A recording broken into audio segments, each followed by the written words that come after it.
Bem-vindo ao nosso canal Deixa a Bíblia Falar. Hoje vamos falar de um assunto muito importante sobre o dízimo. Durante muitos anos, o dízimo foi ensinado como uma obrigação para todos os cristãos. Muitos acreditam que, se não entregarem 10% da sua renda, estão desobedecendo a Deus e trazendo maldição sobre si. Mas será que isso que a Bíblia realmente ensina para nós, que vivemos sobre a nova aliança? Hoje, quero convidar você a fazer uma viagem bíblica. Vamos olhar com calma e profundidade para o que a palavra de Deus diz, sem tradição, sem medo e sem manipulação. Pegue a sua Bíblia, abra a sua mente e o seu coração e vamos juntos. Quando terminar esse vídeo, coloque aí no comentário se você concorda pagar dízimo ou se você não concorda. E se você gostar do vídeo, dê um joinha, e se você gostar desse conteúdo bíblico, se inscreva no canal. Primeira coisa, nós precisamos entender o que era o dízimo. A palavra dízimo significa 10ª parte. No Antigo Testamento, o dízimo era parte do sustento religioso e civil de Israel. O nosso foco aqui é deixar a Bíblia falar. Abra a sua escritura em Levítico, capítulo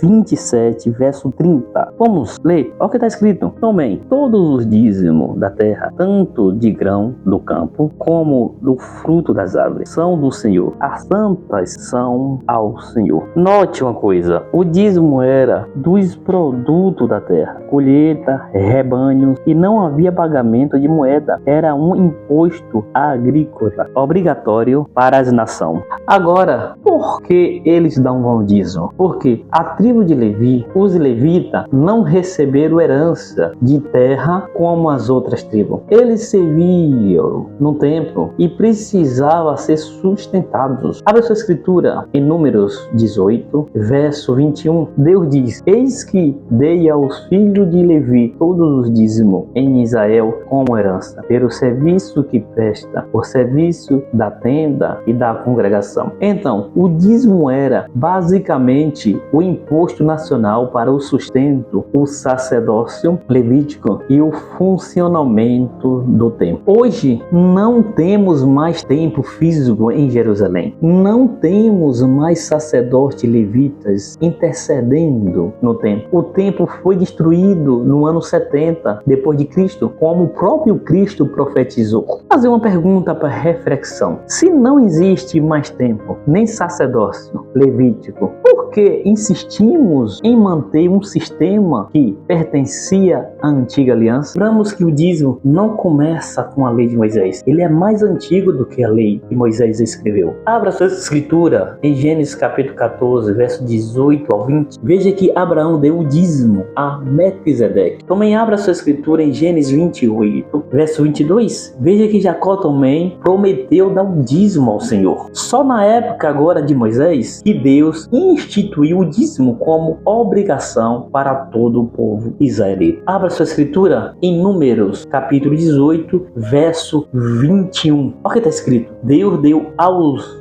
dízimos aos levitas para sustento, pois eles não herdaram a terra. Como funcionava o dízimo na antiga aliança? Vamos se aprofundar mais um pouco sobre esse assunto? Na verdade, havia 3 tipos de dízimo no Antigo Testamento. Primeiro, dízimo para os levitas. Vamos deixar a Bíblia falar, abre Números, capítulo 18. Segundo, dízimo para as festas, usado para promover festa religiosa em Jerusalém. Abre em Deuteronômio, capítulo 14, versos 22 ao 27. Terceiro, dízimo para os pobres, entregue cada 3 anos. Deuteronômio, capítulo 14, verso 28 ao 29. Se somamos tudo, o povo de Deus dava aproximadamente 23% da sua produção por ano. Não apenas 10%. Era um sistema completo de arrecadação para manter o governo teocrático funcionando. Tudo isto era voltado para a nação de Israel, em um pacto específico entre Deus e aquele povo.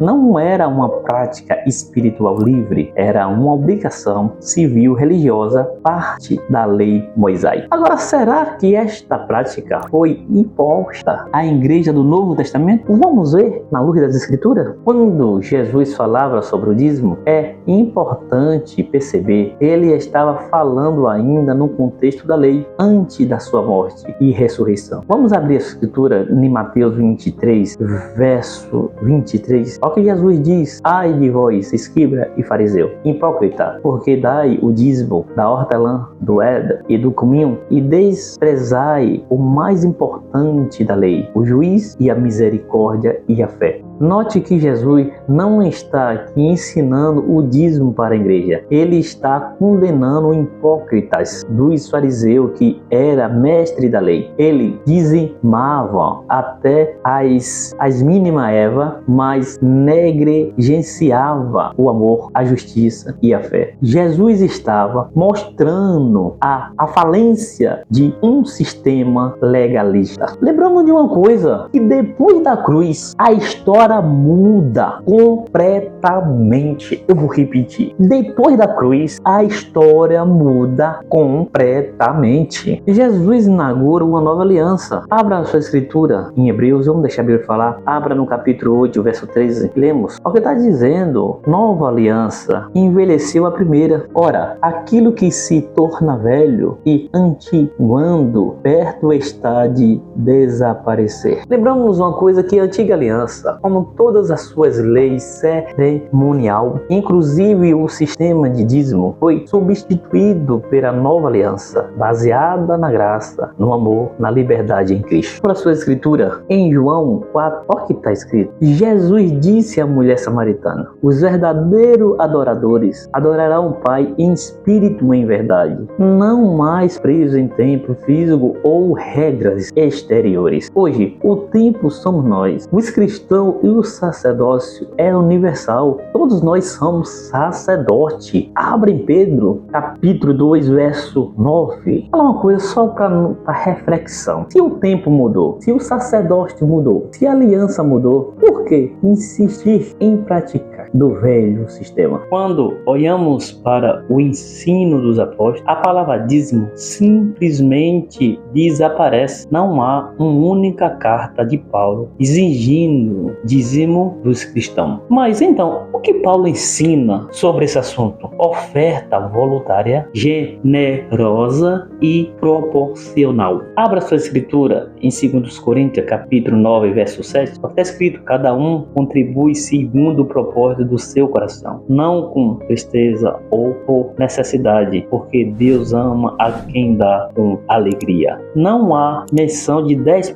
não há ameaça de maldição, não há imposição, mas sim a liberdade, a responsabilidade pessoal, a amor. Deus não quer apenas 10% da nossa renda, Ele quer 100% do nosso coração. A generosidade do reino de Deus não é medida por uma calculadora, mas pelo amor que transborda de um coração tocado pela graça. Não contribuímos porque somos obrigatórios, contribuímos porque somos gratos. Lembre disso, não contribuímos porque somos obrigados, mas contribuímos porque somos gratos. Lembramos de uma coisa: o evangelho é boas novas, não é fardo.